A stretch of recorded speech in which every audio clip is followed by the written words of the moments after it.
அத்தியாயம் 4. கருப்பசாமி ஊருக்கு போகவில்லை என்று சொன்னதுமே ரோஜாவுக்கு சந்தோஷம்தான்.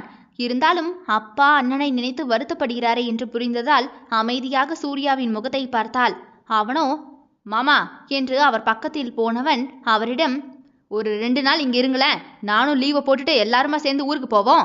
பூஜாவுக்கும் அடுத்த 10 நாள் லீவு வருது, ரோஜா அங்க 10 நாள் இருக்கட்டும் என்று அவன் ஒரு திட்டத்தை போட்டு சொன்னான். அதை கேட்டதுமே, அப்படியா மருமகனே, அப்ப சரி, 2 நாள் கழிச்சே ஊருக்கு போகலாம், எனக்கு தான் அங்க எந்த சோழியும் இல்லைல என்று சொல்லிவிட்டு சிரித்தார். அதை பார்த்ததும் தான் ரோஜாவுக்குமே மனது நிம்மதியாகிற்று. சரி மாமா, நான் ஹாஸ்பிட்டல் கிளம்புறேன் என்றவன் வெளியே வர அவன் பின்னாடியே ரோஜாவும் வந்தாள். என்னடி பின்னாடியே வர என்று சூர்யா கேட்டுவிட்டு அவளை திரும்பி பார்த்தான். அதுவா, அது எப்படி இந்த டாக்டர் மச்சானுக்கு எல்லாரையுமா யோசிச்சு கவர் பண்ண தெரியுதுன்னு பார்க்க வந்தேன். 3 வருஷமா கூட இருந்து குடும்பம் நடத்தியும் உனக்கு இது தெரியலையாடி? இன்னைக்கு ராத்திரி வந்து அதுக்கும் சேர்த்தி பாடத்தை எடுக்கிறேன்.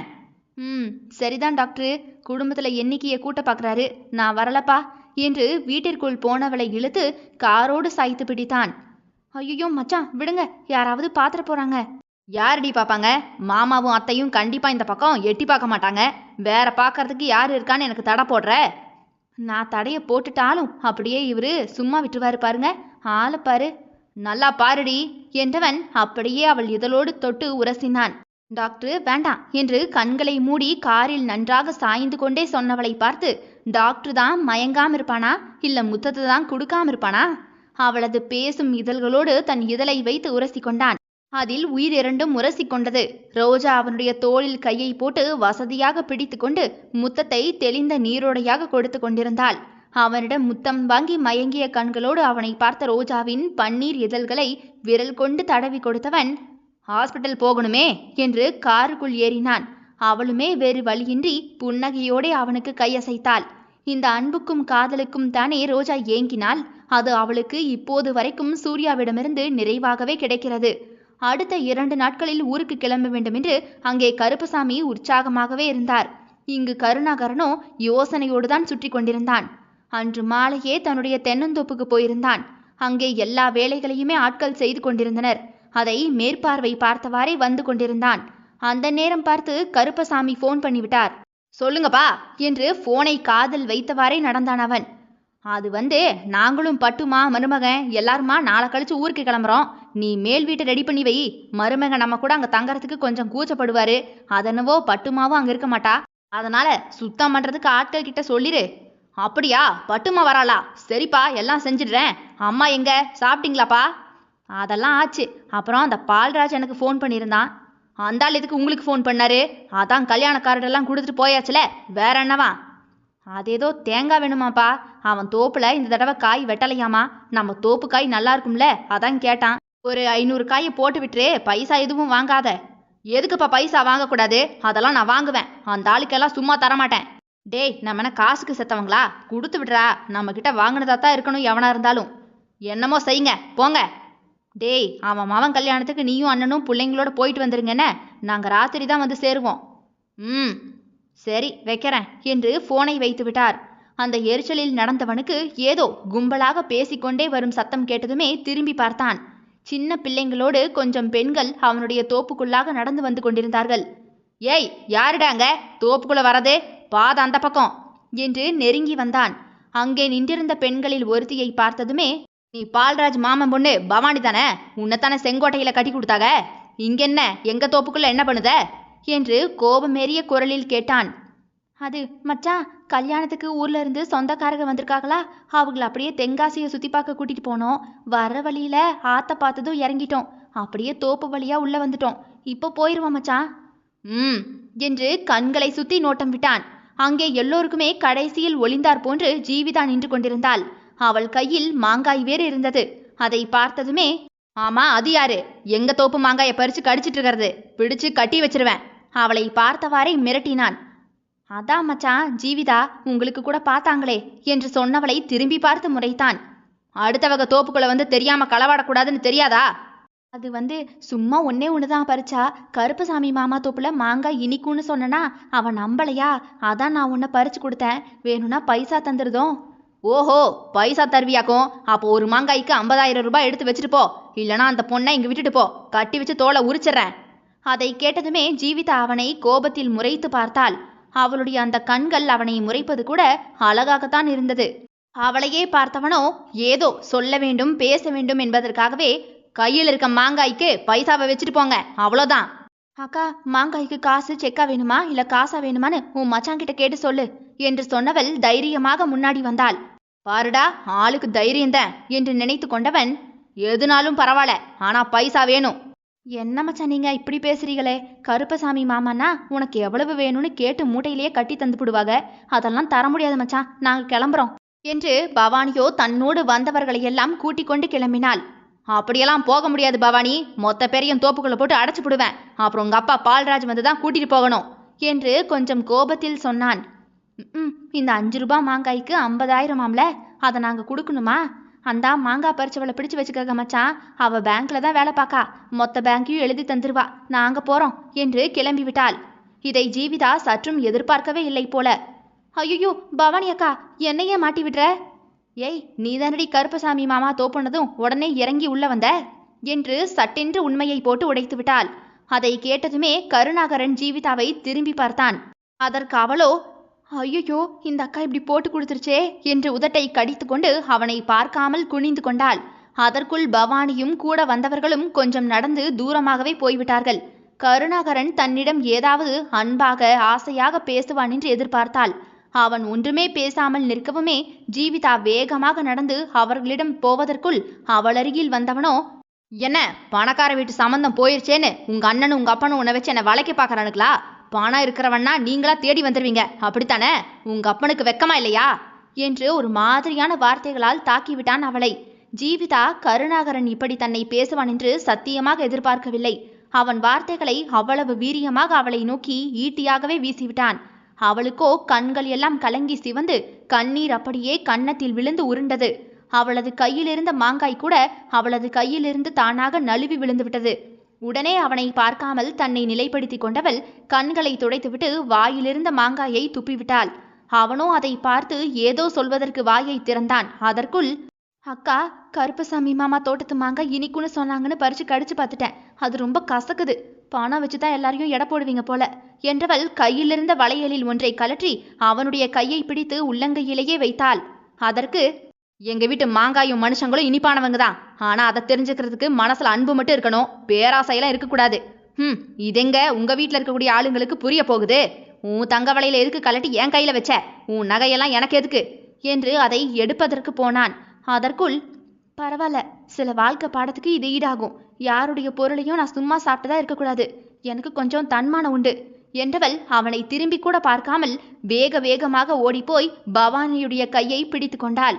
அவள் திரும்பி பார்ப்பாள் என்று நினைத்து கருணாகரன் பார்த்து கொண்டே இருந்தான். ஆனால் அவளோ பவானியின் கையை பிடித்து கொண்டு வேகமாக நடந்து விட்டாள். அங்கே வேன் நிற்கவுமே வேனில் ஏறி அவன் கண்ணுக்கே தென்படாமல் உட்கார்ந்து கொண்டாள். சும்மா தென்காசியை சுத்தி பார்த்துவிட்டு ஜாலியாக வந்தவளுக்கு கருணாகரன் தோப்பு என்றதுமே ஆசையாக இறங்கி வந்துவிட்டாள். அதுவே அவளுக்கு பெரிய காயத்தை கொடுத்து விட்டது. இப்போது அதை மற்றவர்கள் முன்னாடி காண்பிக்க முடியாமல் திணறியவள் ஒருவாறு தன்னை அடக்கி கண்ணீரை உள்ளே இழுத்து கொண்டு வைத்து கொண்டாள். ஏண்டா அவன் தோப்புக்கு போனோம் என்று நினைத்து உள்ளுக்குள்ளேயே மருகினாள். கருணாகரனோ கையிலிருந்த வளையலை பார்த்தவன், பெரிய இவ போடி, உன்கிட்டலாம் கருணையே காமிக்க மாட்டேன், நான் பேசுனது சரிதான், உன்னையெல்லாம் தள்ளித்தான் நிறுத்தணும் என்று அவளை திட்டிக் கொண்டே அந்த வளையலை பாக்கெட்டில் போட்டுவிட்டு வண்டியை எடுத்துக்கொண்டு வீட்டிற்கு போனான். ஆனாலும் கொஞ்ச தூரம் போனதுமே, அவங்க போன வேனு முன்னாடி தானே போகுது, அவ ஒருவேளை ஜன்னலோரம் இருப்பாளோ என்று அவனுடைய கண் அவனையே அறியாமல் பார்க்கத்தான் செய்தது. ஏற்கனவே பவானிக்கு ஜீவிதா வெங்கடேஷ் விஷயம் தெரியுமே. அதனால் ஜீவிதாவுக்கு கருணாகரனை மாப்பிள்ளையாக வந்தால் நன்றாகத்தான் இருக்கும் என்று ஒரு அக்காவாக யோசித்தாள். அதனால்தான் ஜீவிதா ஆசைப்பட்டுதான் உங்க தோப்புக்குள்ளேயே வந்தா என்று கருணாகரனிடம் சொல்லிவிட்டாள். அதுதான் கருணாகரனை யோசிக்கவே வைத்தது. ஒருவேளை இவங்க அண்ணன் மாதிரியே இவளோட குணமும் இருந்துச்சுன்னா குடும்பம் மட்டுமில்ல என் வாழ்க்கையும் இல்ல நாசமா போயிரும். ஆசைப்படலாம் தான், ஆனா இப்படியெல்லாம் ஆசைப்படக்கூடாது. கருணாகரா, உனக்குன்னு ஒருத்தி எங்கேயாவது பிறந்திருப்பாடா, உன்கிட்ட அவ வந்து சேருவா. கிளிப்பா, ஒருத்தையும் வரமாட்டா கருணாகரா, அதுவும் இப்படி பேசிட்டே தெரிஞ்சின்னா கடைசி வரைக்கும் நீ கட்ட பிரம்மச்சாரி தாண்டா. இது ஜீவிதா சங்கத்தினரோட சாபம். அத்தியாயம் 5. கருணாகரனுக்கு ஜீவிதாவை வேனில் பார்த்து விடலாம் என்று நினைத்து வண்டியை ஓட்டினான். அவளோ அவனுடைய வண்டியை பார்த்ததுமே இன்னும் உள்ளே போய் அவன் கண்ணுக்கு தெரியக்கூடாது, தென்படக்கூடாது என்று ஒளிந்தார் போன்று இருந்து கொண்டாள். அவள் எவ்வளவு ஆசையாக அவனை பார்க்க வந்தாள். அவனிடம் பேசுவதற்காகவே காத்திருந்தாள். இந்த நீண்ட 3 வருட காத்திருப்பையுமே ஒரே வார்த்தையில் ஒன்றுமில்லாமல் செய்துவிட்டானே என்று அவ்வளவு வலித்தது அவளுக்குள். இதுக்கு மேல நம்ம வாழ்க்கையில என்ன இருக்கு? அவன் நம்மள கொஞ்சமாவது நினைச்சிருப்பாங்கிற எதிர்பார்ப்புல மண்ணள்ளி கொட்டிட்டான். வார்த்தைகளால குழவி மாதிரி கொட்டிட்டானே எப்படி? இது காலத்துக்கும் என் மனசுல இருந்து எப்படி மறையும்? ஆனால் அவளை தேடிய கருணாகரனுக்கு தான் ஒருத்தியை எவ்வளவு காயப்படுத்தி இருக்கிறோம் என்பது புரியவே இல்லை. என்னப்ப இருந்த கோபத்துல எல்லாரும் பேசுற மாதிரி நானும் பேசிட்டேன், அதுக்காக என்னை பார்க்காம இருந்துருவாளா என்று அப்போதும் கூட அவள் மேல்தான் கோபப்பட்டான். அவளை பார்க்க முடியவில்லை என்றதுமே கோபத்தில் அப்படியே வீட்டிற்கு வந்தான். அவனுடைய ரூமிற்கு போனவன் சட்டையை வேகமாக கழட்டி போடவும் ஏதோ ஒன்று விழுந்து உருளும் சத்தம் கேட்டதுமே அதை குனிந்து பார்த்தான். அது ஜீவிதா கொடுத்த வளையல். அதை எடுத்து பார்த்தான். ஒத்த மாங்காய்க்கு தன்மானத்தை பார்த்து வளையலை கழட்டி தந்துட்டு போவது ஒரு லூசு கோவ. இவளையெல்லாம் வச்சுக்கிட்டு என்னத்த பண்ண முடியும்? இப்படி சோரணப்பட்டு நம்ம சொத்தை அழிச்சிருவா. ஆமா, இது அவளை கட்டிக்கு போற மேல கவலைப்படணும். கருணா, நீ எதுக்கடா இதை பத்தி இப்ப யோசிக்கிற என்று தனக்குள் நினைத்தான். நானும் யோசிப்பேன். எனக்கும் யோசிக்கிறதுக்கு உரிமை இருக்கு. அவளுக்கு தான் என்ன பிடிக்கும்ல. அப்ப உனக்கு அவளை பிடிக்காதுல்ல? எவன் சொன்னா? கொஞ்சம் பிடிக்கும், அதுக்காகலாம் அவளை கட்டிக்க முடியாது என்று தன் மனதிற்குள்ளாகவே சொன்னவன் அந்த வளையலை எடுத்து அப்படியே தன்னுடைய பீரோவிற்குள்ளாக போட்டான். எப்படியும் பால்ராஜ் அவன் கல்யாணத்துக்கு போவோம்ல, அப்ப கொடுத்துடலாம் என்று பத்திரப்படுத்தினான். அதற்கு பின்பு அவனுக்கு ஜீவிதாவின் ஞாபகம் வந்தாலும் அதை அப்படியே வேண்டாம் என்று ஒதுக்கிவிட்டு தன்னுடைய வேலையில் கவனத்தை வைத்தான். 2 நாட்கள் எப்படி போனதென்றே தெரியாமல் போனது. இதற்கிடையில் பால்ராஜ் வீட்டு ஆளுங்க வேற வந்து கருணாகரனிடம் தேங்காயை வாங்கிவிட்டு போனார்கள். அது தெரிந்ததுமே தியாகராஜன் கூட பால்ராஜிடம் கோபப்பட்டார். என்னென்ன இது, கடைசியில் அந்த ஆளுகிட்டேயே போய் நின்று இருக்க? அவனுக்கு எதுக்கு பத்திரிகையெல்லாம் வச்ச நீ என்று கேட்டார். வெங்கடேஷும் கூட அதைத்தான் நினைத்தான். இங்க பாரு தம்பி, நீ செஞ்சதுக்கு அந்த ஆளு அன்னைக்கு உன்னை சும்மா விட்டதே பெரிய விஷயம்தான். இங்க ஊருக்குள்ள ஒருத்தருக்கு ஒருத்தர் சொந்தத்துக்குள்ள இருக்கும்போது முகத்தை திருப்பிக்கிட்டெல்லாம் போக முடியாது. அதுவும் தப்பெல்லாம் ஊ மேலங்கும் போது அவரை எதுக்கு நான் பகச்சுக்கணும் சொல்லு? அப்ப நான் செஞ்சது தப்புன்னு சொல்றியா நீ? பின் இல்லையா என்ன? அந்த பொண்ணும் அந்த குடும்பமும் தங்கமான குடும்பம். அங்க சம்மந்தம் பண்றதுக்கு கொடுத்து வச்சிருக்கணும். முதல்ல அவங்க நமக்கு சம்மந்தியா வர்றதுக்கு நம்ம தான் கொடுத்து வச்சிருக்கணும். அவங்கெல்லாம் பணம் காசுக்கெல்லாம் ஆசைப்படாத மனுஷங்க. நீ செஞ்சதுக்கு தான் உன் மகனுக்கு பொண்ணு நல்லதா அமையல போல என்று பட்டென்று சொல்லிவிட்டார். அதை கேட்டதுமே தியாகராஜனுக்கு கோபம் வந்துவிட்டது. என்னென்ன கல்யாணத்துக்கு கூப்பிட்டு வச்சு என்ன அவமானப்படுத்துறியா? நாங்க இப்பவே ஊருக்கு கிளம்புறோம். மதிக்காதவங்க வீட்டு விசேஷத்துக்கு நாங்க எதுக்கு இருக்கணும் என்று எழுந்து போய்விட்டார். ஜீவிதாவிற்கு தான் ஒரு மாதிரியாகிவிட்டது. என்ன இந்த அப்பா இப்படியெல்லாம் பேசுறாங்க? பெரியப்பா சொன்னது உண்மைதானே? இவங்க 2 பேரும் தானே ரோஜாவை கல்யாணம் பண்ணணும்னா சொத்தெழுதி வைக்கணும்லாம் கேட்டாங்க. கருணாகரன் வீட்டில் உள்ளவங்கெல்லாம் எந்த தப்பும் செய்யலையே. இவங்க மேல தப்பையும் வச்சுக்கிட்டு பெரியப்பா கிட்டேயே கோபப்படுறாங்களே என்று வருத்தப்பட்டாள். பால்ராஜ் தான் இப்போது நம்ம வீட்டு விசேஷத்துக்கு வந்தவங்கிட்ட எதுக்கு கோபப்பட்டோம் என்று நிதானித்து தம்பியிடம் போய் சமாதானமாக பேசினார். தியாகராஜனும் கூட இனிமேல் நம்ம கோபப்பட்டு போனோம்னா மகளுக்கு பார்த்துருக்கிற வரனை பார்த்து பேச முடியாதே, அது அண்ணனோட ஏற்பாடு தானே, அதனால பொறுமையா இருப்போம் என்றபடி கல்யாணத்திற்கு இருக்கிறேன் என்று சமாதானமாகிவிட்டார். ஜீவிதாவோ கருணாகரன் பேசினதிலேயே மொத்தமாக உடைந்து போய்விட்டாள். இனி அவனே வந்து கல்யாணம் பண்ணிக்கிறேன்னு சொன்னாலும் எனக்கு வேண்டாம். பணத்துக்காக அவன்கிட்ட நடிச்சு கல்யாணத்தை பண்ணிக்க முயற்சி பண்றேன்னு சொல்லிட்டானே. இனி அப்பா எந்த வரனை பார்த்தாலும் கல்யாணத்தை பண்ணிக்கணும் நம்ம என்ற எண்ணத்திற்கே வந்துவிட்டாள் அவள். 3 வருட நினைப்புக்கும் சேர்த்து அவன் பேசியது போதும் போதும் என்றாகிவிட்டது. அது வார்த்தையல்ல, அவள் நெஞ்சை மொத்தமாக கருக்கி போட்ட ஆசிட். பணத்துக்காக அவனை மயக்க போயிருக்கனா. எங்க அப்பா வேற அப்படி சொல்லி அனுப்புனாராம். எவ்வளவு கீழ்த்தரமான எண்ணம் நம்ம மேல இருந்திருக்குன்னு தெரியாம இருந்துட்டனே என்று நினைத்து நினைத்து வேதனைப்பட்டவளுக்கு வாயை திறந்து அந்த கல்யாண கூட்டத்தில் அழக்கூட முடியவில்லை. அதுவே அவளை இப்படி ஒரு முடிவெடுக்க வைத்துவிட்டது. அதனால் அடுத்த நாள் கல்யாணத்திற்கு என்னென்ன ட்ரெஸ் போட வேண்டும், நகைகள் போட வேண்டும் என்று எல்லாவற்றையும் எடுத்து வைத்தாள். ஏற்கனவே அவளுடைய அம்மா வந்து அவளிடம் சொல்லியிருந்தார். நாளைக்கு கல்யாணத்துக்கு உனக்கு பார்த்துருக்கிற மாப்பிள்ளை வீட்டில இருந்து வருவாங்களாம். நீ நல்லபடியா ட்ரெஸ்ஸை போடு. இது நல்ல வரன், நம்ம போடுறத போட்டுக்கலான்னு சொல்லிட்டாங்க. அதனால அப்பா முடிவா இந்த வரனை எப்படியாவது முடிச்சிடணும்னு சொன்னாங்க. ஓ, என்னடி ஓன்னு சொல்ற? இதுக்கு முன்னாடி வந்த வரனை தட்டி கழிச்ச மாதிரி இதெல்லாம் தட்டி கழிக்க முடியாது. நாங்க எல்லாமா பேசி முடிச்சிட்டோம். எப்ப பேசி முடிச்சிங்க என்று அதிர்ச்சியில் கேட்டாள் அவள். அது நம்ம வந்த அன்னைக்கே நாங்களும் பெரியப்பாவும் போய் பேசி முடிச்சிட்டோம். நாளைக்கு மாப்பிள்ளை மட்டும் உன்னை பார்த்துட்டு அப்புறமா இங்க வச்சு நிச்சயதார்த்தத்தையும் முடிச்சிடலான்னு சொல்லிட்டாங்க. கல்யாணத்தை மட்டும் சென்னையில வச்சுக்கலான்னு அப்பாவும் பெரியப்பாவும் பேசிட்டாங்க. நீ அதுக்கு தயாராயிரு. ஏற்கனவே வீட்டுக்கு முதல்ல வந்த மருமகளும் சரியில்லை. அடுத்து வர்ற மருமகனாவது நல்லா வரணும்னு வேண்டியிருக்கேன். என்ன ஊன்னு தலையாட்டுற? சரின்னு சொன்னம்மா. என்றவர் அதோடு போய்விட்டார். அன்றைக்கு வேறு கருணாகரன் அப்படி பேசியிருந்ததால் இதற்கு மேல் என்ன நடந்தாலும் சரி தலையாட்டி விட வேண்டும் என்று மொத்தமாக அவளுடைய ஆசையை குழி தோண்டி புதைத்து விட்டாள். அவளுடைய அப்பா பார்த்திருக்கும் மாப்பிளையை கட்டிக்கொள்ள சம்மதம் சொல்லிவிட்டாள். அடுத்த நாள் காலை பெண் அழைக்க போக வேண்டும் என்பதால் எத்தனை மணிக்கு எழும்ப வேண்டும் என்று எல்லோரும் பேசி வைத்துவிட்டு படுத்து தூங்கிவிட்டனர். ஜீவிதாவுக்கு தான் தூக்கம் வராமல் எழுந்து மாடிக்கு வந்தவள் அங்கேயே நடந்தாள். ஆனாலும் மனதுக்கு ஒரு மாதிரியாக இருக்கவும் எங்கேயாவது மண்டையை பீத்து கொண்டு ஓடிவிடலாமா என்று நினைத்தவள் அப்படியே கீழே இறங்கி வந்துவிட்டாள். அது கிராமம் என்பதால் வீட்டை சுற்றிலுமே பந்தல் போட்டிருந்தார்கள். அதைவிடவும் அவர்கள் வீட்டிலிருந்து தெரு முழுக்க அடைத்து பந்தல் போட்டு சீரியல் போட்டு வெளிச்சமாகத்தான் பாதி வரைக்கும் இருந்தது. ஆனால் இந்த நேரத்தில் யாரும் வெளியே நடமாடவில்லை என்றதுமே மெதுவாக வெளியே வந்து அங்கேயே நடந்தாள். அப்போது அவளுக்கு பின்னாடி வண்டி சத்தம் கேட்கவுமே, இந்த நேரத்துல வண்டியா? ஏதோ பேயா இருக்குமோ, ஐயோ என்று பயந்து போய் திரும்பி அவளுக்கு உண்மையாகவே அதிர்ச்சியாகத்தான் இருந்தது. ஏனென்றால் அங்கே கருணாகரன் தன்னுடைய வண்டியில் வந்திருந்தான். ஜீவிதா யாருமே இல்லை என்று நடுத்தெருவில் நடந்ததால் வண்டியை மெதுவாகவே ஓட்டி வந்தான் அவன். அவனை பார்த்ததுமே இவங்களா என்று அதிர்ந்து போனவள் வேகமாக அங்கிருந்து நகர்ந்து நடந்தாள். அவனோ பைக்கினை அவள் அருகில் ஓட்டி வந்தவன் எட்டி அவளுடைய கைகளை பிடித்து நிறுத்தினான். ஐயோ என்ன பண்றீங்க? கையை விடுங்க. இந்த நேரத்துல வந்து எதுக்கு என் கையை பிடிச்சு இழுத்துருக்கீங்க? யாராவது பார்த்தா பிரச்சனையாகிரும். பொம்பளை புள்ள கையை பிடிச்சு இழுக்கத்தான் உங்க வீட்டுல சொல்லி தந்தாங்களா என்ன? கொஞ்சம் கோபத்தில் அவனை திட்டினாள். ஆமா, எங்க வீட்டுல இப்படித்தான் சொல்லி தந்தாங்க. ரோட்ல போற பொண்ணை பிடிச்சிலுக்குத்தான் எல்லார் வீட்லயும் சொல்லி தருவாங்க பாரு. ஓ அதான் தெரியுதே, நான் தான் உங்களுக்கு சொந்தம் இல்லாதவளாச்சே, அதுவும் ரோட்ல போற பொண்ணாச்சே. எதுக்கு தொட்டு தொட்டு பேசுறீங்க? கையை பிடிச்சி இழுக்கிறீங்க. இப்பவே சத்தம் போட்டு எல்லாரையுமா கூப்பிட்டுருவேன். அப்புறம் பிரச்சனை தான் ஆகும். கையை விடுங்க. எங்க எல்லாரையும் கூப்பிடு பார்க்கலாம். அப்படி என்னதான் பிரச்சனை வருதுன்னு பாப்போம். அப்பா, பெரியப்பா என்று சத்தமே வராமல் மிக மெதுவாகவே கூப்பிட்டாள். என்னம்மா பேங்க்கு? சத்தம் போட்டு கூப்பிட சொன்னா காத்து வாங்கிக்கிட்டு இருக்க. அவ்வளவு தைரியம் இருந்தா கூப்பிட. எனக்கு தைரியமெல்லாம் இருக்கு, உண்மையிலேயே நான் கூப்பிட்டுருவேன். உன்னை சத்தம் போட்டு எல்லாரையும் கூப்பிடுன்னு தானே சொன்னேன். யாரு வந்தாலும் நானும் சொல்லுவேன்ல. இந்த பொண்ணு தான் அர்த்த ராத்திரியில என்னை வர சொல்லுச்சு. ஓடி போய் கல்யாணம் பண்ணிக்கலான்னு கூப்பிட்டுச்சு. எனக்கும் இந்த பொண்ணுக்கும் 3 வருஷமா பழக்கம் இருக்கு. அதுவும் ஒருத்தர் காதலிக்கிறோன்னு சொல்லுவேன். இப்படி உண்மையே இல்லாததை பொய்யா சித்தரிச்சு சொல்லுவீங்களா நீங்க? எதுக்கு இப்ப பிரச்சனை பண்றீங்க? நான் சொன்னது எதுலையுமே உண்மை இல்லையான்னு சொல்லு. எங்க என்று அவளுடைய கண்களையே தீர்க்கமாக பார்த்து கேட்டான். எங்க அப்பா சொல்லி பணத்துக்காக உங்ககிட்ட நடிக்கிறேன்னு சொன்னீங்கல்ல, நீங்க அப்படித்தானே சொன்னீங்க. எது உண்மை எது பொய்ன்னு என்னால கண்டுபிடிக்கவே முடியல. அப்படியா? இப்ப நீதான் பெருசா போய் சொல்ற. பரவாயில்ல, அது பொய்யாவே இருந்துக்கிட்டோம். நான் போகணும், கையை விடுங்க. நாளைக்கு மாப்பிள்ளை வீட்டுக்காரங்க என்னை நிச்சயம் பண்ண வராங்க. இப்படி கையெல்லாம் பிடிச்சு இழுத்து பிரச்சனை பண்ணாதீங்க. அது என் வாழ்க்கையை தான் பாதிக்கும்.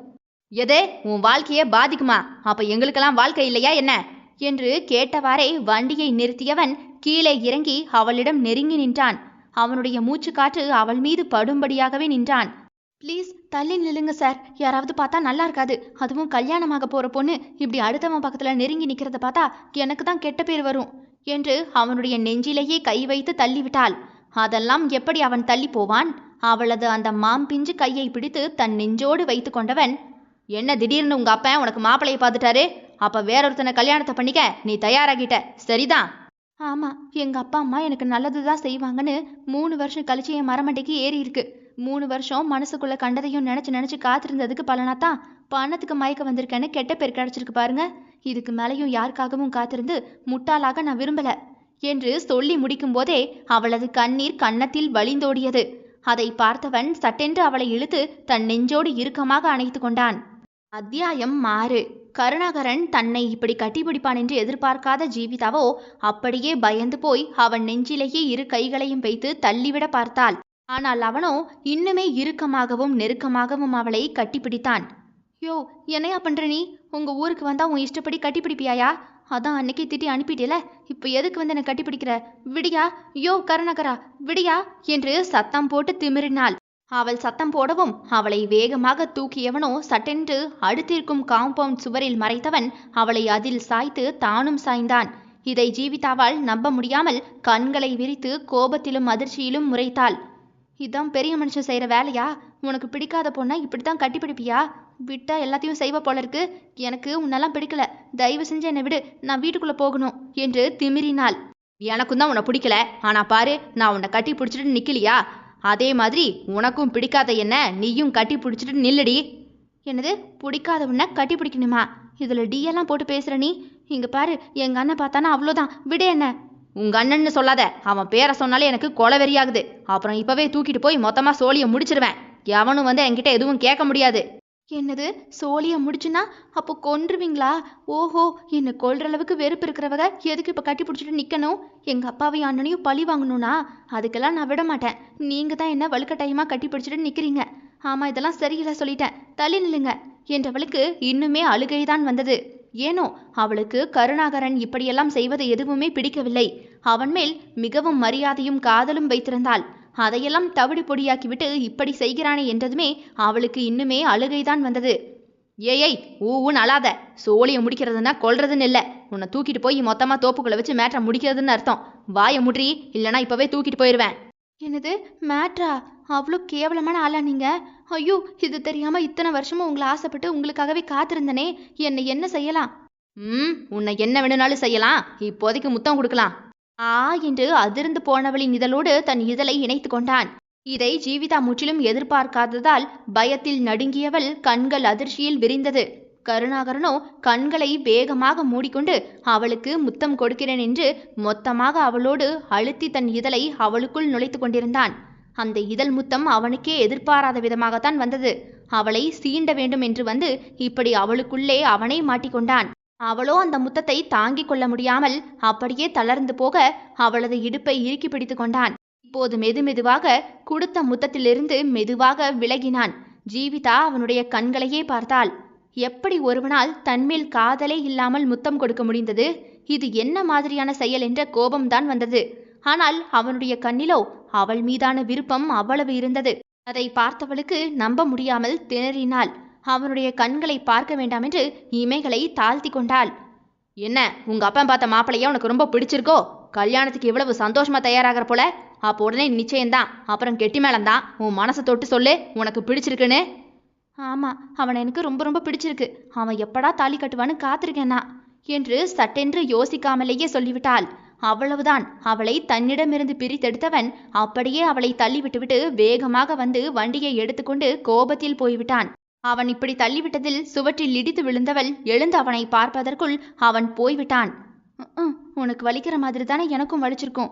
வாய் இருக்குன்னு எதையாவது பேசி அடுத்தவங்களை கஷ்டப்படுத்துறது, அது எவ்வளவு ஆழமா காயப்படுத்தி வலிக்கும்னு தெரிய வேண்டாம். இனி வாழ்க்கையில நீ நினைச்சாலும் உன்னை நான் கல்யாணம் பண்ணிக்க மாட்டேன். சரிதான், போயா என்று கண்ணீரோடு அவன் போன திசையையே பார்த்து கொண்டிருந்தவளுக்கு இன்னும் வேதனையோடு கண்ணீர்தான் கன்னத்தில் இறங்கியது. அதற்கு மேல் அங்கு நிற்க முடியாமல் மெதுவாக நடந்து வீட்டிற்குள் வந்தாள். அங்கே அவளுக்கு எதிரே வெங்கடேஷ் வந்து நின்றான். அவனை பார்த்ததுமே எதுவுமே கேட்காமல் உள்ளே போக முயன்றாள் அவள். அவள் தன் அண்ணனான வெங்கடேஷோடு பேசி 3 வருடமாகிவிட்டது. பேசாமல் இருக்கிறாள். ஆனாலும் அவளை போக விடாமல் வழியை அடைத்து நின்றவனோ, இங்க பாரு, நீ இத்தனை நாளும் எதுக்காக யாருக்காக கல்யாணம் பண்ணிக்காம தள்ளி போட்டனே எனக்கு நல்லா தெரியும். அந்த கருணாகரன் வந்து உன்னை கல்யாணம் பண்ணிப்பான்னு தானே இருந்த. அது ஒரு நாளும் நடக்காது. அவனை வந்தாலும் கூட அவனுக்கு நாங்க உன்னை கட்டி கொடுக்க மாட்டோம். அதை கேட்டதுமே அவனை ஏறிட்டு பார்த்தவள் எதுவுமே பேசாமல் ஏறிட்டு பார்த்து கொண்டு அவனை சுற்றி போக முயன்றாள். உனக்காகத்தானே இப்ப அந்த காட்டான் இங்க வந்துட்டு போறான். அவனை பார்க்கறதுக்கு தானே நீயும் வெளியே வந்த என்று ஏதேதோ சொன்னான் அவன். அதை கேட்டவளோ, என யாரு வந்தா என்று கோபத்தில் கேட்டாள். அதான் அந்த கருப்பசாமி மாவன் கருணாகரன், அந்த ரோஜாவுக்கு அண்ணன். இப்பதானே இந்த பக்கமா போனானே. உன்னை பார்த்துட்டு தானே போனாவன். நான் பார்க்கலன்னு நினைச்சியா நீ? நீ தானே அவனை இந்த பக்கமா வர சொன்ன. என்ன, அவன் கூட ஓடி போகலான்னு திட்டம் ஏதாவது போட்டிருக்கியா? அவன் பணக்காரனா இருக்கலாம். அவனோட மொத்த சொத்தையும் கொண்டு வந்து தந்தாலும் இனி அவனுக்கு உன்னையெல்லாம் கல்யாணம் பண்ணி கொடுக்க மாட்டோம் நாங்க. அவன் எங்களை கேவலப்படுத்தி அனுப்புனது கூட பரவாயில்ல, தாங்கிக்கிட்டோம். ஆனா எனக்கு வந்த வரணையெல்லாம் தட்டி விட்டான். இவங்களோட குடும்பத்தினாலதான் என் பொண்டாட்டியை கட்டிக்க வேண்டியதாகி போச்சு. வரதட்சணை பணம்னு எதுவுமே அதிகமா வாங்க முடியல. என்னன்னா லூசுத்தனமா உளறிக்கிட்டு இருக்க நீ? அவங்களா உன் கல்யாணம் இப்படி நடந்ததுக்கு காரணம்? உன் கல்யாணம் சரியா அமையாம போனதுக்கு காரணமே அவங்களா? ஓஹோ, நான் தான் காரணமா? என்ன சிஸ்டர், உங்க பேச்செல்லாம் ஒரு மாதிரியா இருக்கே. எப்படி நாங்கன்னு சொல்ற நீ? அந்த பொண்ணை கட்டிக்க சம்மதிச்சதே பெரிய விஷயம் தெரியுமா? மண்ணாங்கட்டி, உங்களோட பேராசையும் பேச்சும் தான் உன் கல்யாணம் நின்னதுக்கே காரணம். ரோஜா அருமையான பொண்ணு. அந்த பொண்ணோட குணத்துக்கு கடவுளே அவளுக்கு நல்ல வாழ்க்கையை தந்திருக்காரு. இப்ப பாரு, உன் முன்னாடியே குழந்தைய பெத்துக்கிட்டு ரொம்ப சந்தோஷமா வாழ்றா. நீ எது இல்லைன்னு சொல்லி வரதட்சணையும் சொத்தும் அதிகமா கேட்டியோ அந்த குழந்தையும் இருக்கு, நல்லாவும் வாழ்றா அவ. உங்ககிட்ட இருந்து அவ தப்பிச்சிட்டான்னு தான் நான் சொல்லணும். இதுல பேச்ச பாரு பேச்ச. என்னடி ஓவரா பேசுற? இரு அப்பா கிட்ட நீயும் கருணாகரனும் காதலிக்கிறத சொல்லி உன்னை என்ன செய்யறன்னு பாரு. நீ இப்படி சொன்னதா அந்த ஆளு கருணாகரன் மட்டும் கேட்டான்னு வையே, உன்னை சங்கிலிய மிதிப்பான். ஏற்கனவே அந்த ஆளுக்கு நம்ம குடும்பத்தை கண்டாலே காண்டாகுது போல. இதுல நீ இப்படி வேற சொல்லி வச்சனா அவ்வளோதான், நீ அடி வாங்க போறது உறுதி. என்ன அவனுக்கு சப்போர்ட் பண்ணி பேசுற நீ? அந்த அளவுக்கு தைரியம் வந்துருச்சா? என்ன ஓடி போக பிளான் எதுவும் பண்ணிட்டீங்களோ? அதுக்கு தான் வந்துட்டு போறான் அவன். இரு உங்களையெல்லாம் பிரிச்சு விட்டா தான் என் மனசு ஆறும்.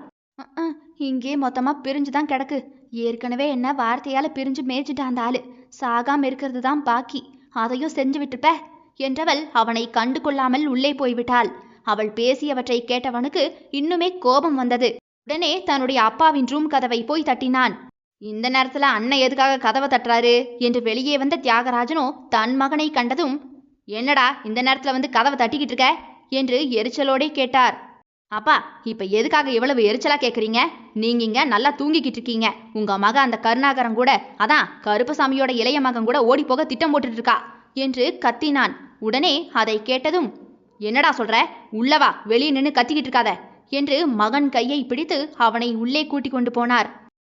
இப்ப சொல்லு, என்ன நடந்துச்சு என்று வெங்கடேஷிடம் மெதுவாகவே கேட்டார். உங்க மக இவ்வளோ நாளும் வரனையெல்லாம் வேண்டான்னு சொன்னதுக்கு காரணம் அந்த கருணாகரன் தான். அவளுக்கு அவனை ரொம்ப பிடிச்சிருக்கு. அதான் கல்யாணத்தை அவ தட்டி கழிச்சிருக்கா. இப்ப அவளும் திட்டம் போட்டு ஓடி போக போறாங்க. இப்பதான் அந்த பையன் நம்ம பெரியப்பா வீட்டு முன்னாடி போனான். ஜீவிதாவும் அவனும் பார்த்து பேசி சிரிச்சிட்டு போறான். டேய், அப்படியெல்லாம் இருக்காதுடா. அவன் தான் அன்னைக்கே உன்னை கையை காமிச்சிட்டு திட்டிட்டு போனான்ல, ஞாபகம் இருக்குல்ல? அந்த கருப்பசாமி இதுக்கெல்லாம் ஒத்துக்கவே மாட்டாரு. அதுவும் இல்லாம நம்மளை கேவலப்படுத்தினவனுக்கு என் பொண்ணை கட்டி கொடுக்கவே மாட்டேன்னு தெரியும்ல. அப்புறம் எப்படி விரும்புறான்? எதுக்கா இருக்குன்னு யோசிங்கப்பா. நம்மளை கேவலப்படுத்தத்தான். அதை விட வேற என்ன காரணம் இருக்க போகுது? நாம அவங்க பொண்ணு விஷயத்த வெளியே சொல்லி கேவலப்படுத்தணும்ல, அதுக்கு பழி வாங்கவா இருக்கும். நாளைக்கு நம்ம தங்கச்சியை விரட்டி விட்டுருவானுங்க. அவனுக்கு கல்யாணமெல்லாம் பண்ணி கொடுக்கவே கூடாது. சரி, முதல்ல நீ இதை வெளியே சொல்லாம இருடா. அது போதும், மற்றதெல்லாம் நான் பார்த்துக்கிறேன். நாளைக்கு வேற கல்யாணத்துக்கு மாப்பிள்ளை வீட்டுக்காரங்கெல்லாம் வருவாங்க. நிச்சயதார்த்தம் வைக்கிறதுக்கு பதிலா ஒரு வாரத்துக்குள்ள இங்க வச்சே கல்யாணத்தை முடிச்சிடலான்னு பேசிடுவோம். அவங்க சம்மதிச்சா அண்ணனும் சம்மதிச்சிருவான். ஏற்கனவே நம்ம நகையெல்லாம் ரெடி பண்ணி தானே வச்சிருக்கோம். அதுவும் சரிதான்ப்பா. ஆனா அந்த கருணாகரன் வந்து ஏதாவது பிரச்சனை செஞ்சா என்ன பண்ண முடியும்? ஊர்ல பாதி பேர் அவங்காட்கள் தானே. டேய், அவன் பிரச்சனை பண்ணவன் தான் அண்ணன் கருப்பசாமியை வச்சு பேசி முடிச்சிருவாருடா. அதுக்கு நம்மளே கருப்பசாமி கிட்ட முதலையே பேசி உங்க மகனை அடக்கி வைங்க. எங்க பொண்ணுக்கு கல்யாணம் நடக்குதுன்னு சொல்லிட்டா என்னப்பா? இதுவும் கூட நல்ல ஐடியா தான்டா. ஆனா அண்ணனுக்கு தெரியாம எதுவும் பண்ண வேண்டாம்னு நினைக்கிறேன். முதல்ல நாளைக்கு கல்யாணம் முடியட்டும். அப்புறமா அண்ணன் கிட்ட பேசி கருணாகரனை அடக்கி வைக்கலாம். என்ன எது செஞ்சாலும் சரிதான், சீக்கிரமா செய்யுங்கப்பா. அந்த கருணாகரனை எல்லாம் நம்ப முடியாது. அதை விடவும் நம்ம வீட்டு பொண்ணையும் சும்மா நினைக்க முடியாது. இவளே அவனுங்களை தூண்டி விட்டாலும் விடுவா. இவதான் ரொம்ப நல்லவளாச்சே. எப்படியும் நமக்கு எதிராத்தான் நிப்பா இவ. அவ அப்படி நிக்காட்டி தான் ஆச்சரியம். அவளை நாளைக்கு எங்கேயும் போக விடாம, யாருக்கிட்டையும் பேச விடாம கூடவே இருக்கணும். அந்த மாதிரி பாத்துக்க. என்ன வெங்கடேஷே, நீ தான் பாத்துக்கணும். மீதியெல்லாம் அப்பா பாத்துக்கிறேன் என்று இல்லாத காதலை பிரிப்பதற்கு அப்பாவும் மகனும் திட்டத்தை போட்டுக்கொண்டு இருக்கிறார்கள். தொடரும். இதனுடைய அடுத்தடுத்த அத்தியாயங்கள் நாளை காலை 10 மணி மற்றும் மாலை 4 மணிக்கு வந்துடும். கேட்க தவறாதீர்கள் மக்களே. சிறுமல்லி பூவே. விடை பெறுகிறேன். நான் உங்கள் ஆர்ஜே தியா.